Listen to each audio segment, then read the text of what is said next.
We've got emotional post-game interviews, players jumping each other over dirty hits, and guys are absolutely losing it on the refs. Week 10 has been a roller coaster for the NHL, so let's cover everything that happened this week. One of the biggest storylines was St. Louis firing their head coach Craig Berube. The writing was pretty much on the wall with how the team was performing, but it was the fallout that happened after that would lead to all the headlines. An emotional Jordan Kyrou fought back tears as he discussed getting booed by St. Louis Blues fans, and that's because prior to the game, he was asked about his relationship with Berube, to which he responded that he's got no comment and that he's not his coach anymore. Then every time Kyrou touched the puck, he was met with boos and then had to say this post-game.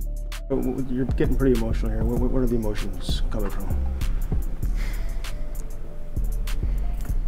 I mean, it's just tough, right? Like, you know, I love playing here, so it's tough to hear the fans booing me there. Sorry. That's a tough spot to be in as a player, knowing that the fans aren't with you, but Blues fans will forever love Berube for bringing them their first Stanley Cup. They also haven't been very happy with Kyrou's production since he signed that massive $65 million deal in 2022.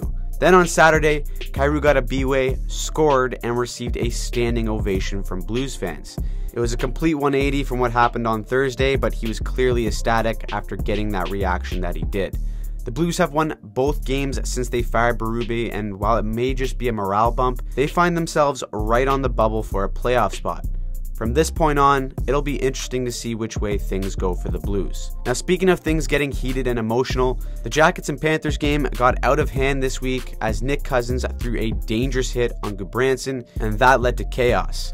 Watch Gudbranson get hurt for a second, and then he gets up and starts wailing on Cousins. Cousins turtles, refs break it up, and Cousins is initially assessed a major. But wait, the refs review and it turns into a minor penalty, and that pisses off everyone, especially Gudbranson, who got hit and also picked up a minor for roughing. Later on, Gudbranson says, well, if the refs aren't going to police the game properly, then I will.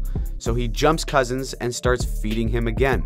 Cousins once again turtles, and this is what happens when the refs make bad calls. Players take things into their own hands, and it gets messy. Now, the hitting from behind has been a really hot topic this week, as there's been a lot of inconsistency around the league regarding these boarding penalties lately, as pointed out by Sabres captain Cal Okposo. And that's because guys just still don't know what is and isn't a penalty. Now, we've got a video breaking down how hitting has changed in the NHL coming this week, but this has been a big issue in the league this year so far. You've got John Tortorella saying that guys don't know how to give and receive proper hits, and it seems like every game that goes by, there's a major hit from behind. Even though the game is less physical than it was 20 years ago, we arguably have more dangerous hits from behind than ever before. And yes, there are very malicious hits and malicious intended hits, but at the same time, if you look at how guys are going into the boards, it's very clear that they just don't know how to do it properly. Either way, we'll dive into this way more in our video coming up this week, but let us know what you think about the whole situation.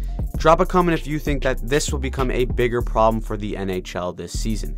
Now, I know for a fact every single one of you are probably dying to know whether or not the Maple Leaf Cup Parade is indeed cancelled. So let's dive into this week for the Leafs. This was an extremely Leafy week in that only the Leafs could mentally torment their fans in such a unique way.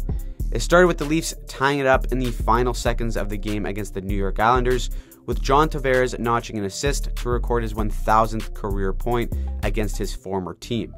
An incredible moment, bench clears to celebrate, except it was overshadowed by them losing in OT. So the parade is cancelled, and of course they hear that news, so what they do is they slap around a great team in the Rangers by winning 7-3, with Austin Matthews putting up 4 points. That means the parade is back on, keep up here, but that was until they played 40 minutes of brutal hockey against the Blue Jackets and found themselves down 5-0 going into the third. They get booed off the ice, parade is cancelled again, the Leafs are a mess, but of course, Toronto rallies to score 5 straight in the third to send it to overtime, and while it might look like they pull off a perfect comeback, to no surprise, they let their fans down one more time as they would lose in OT.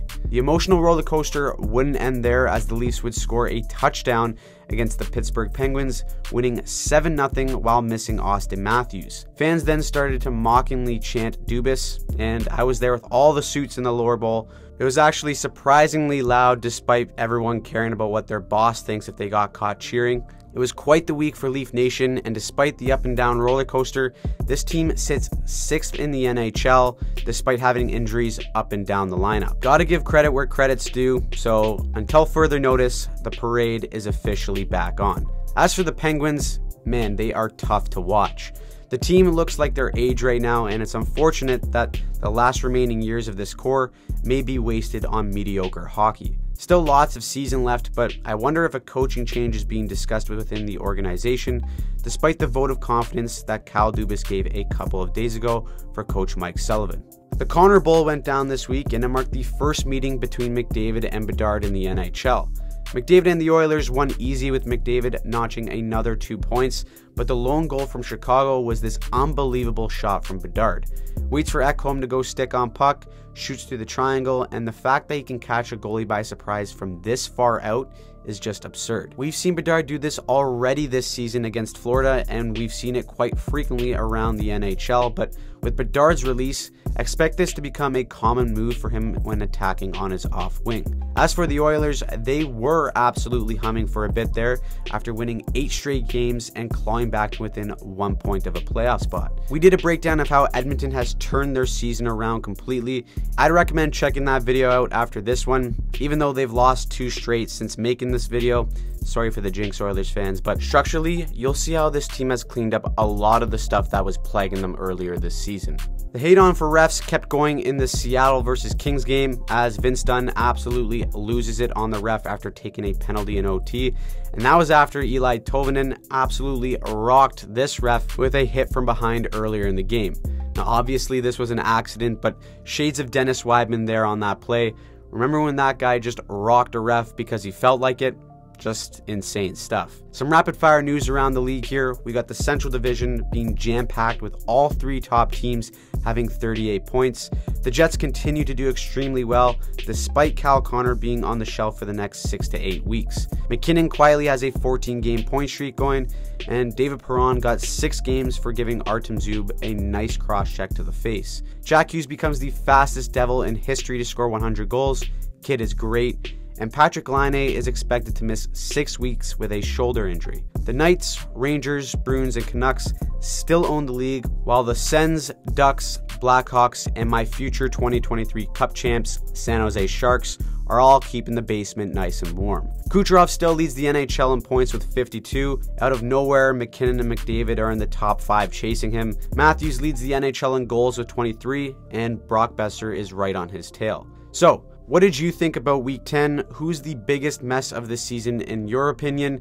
And who do you think looks rock solid heading into the holidays? Drop a comment down below, and if you want to see some of our deeper breakdowns from this week, make sure you click on any of the videos here and subscribe to the channel, as we're officially on the road to 100K.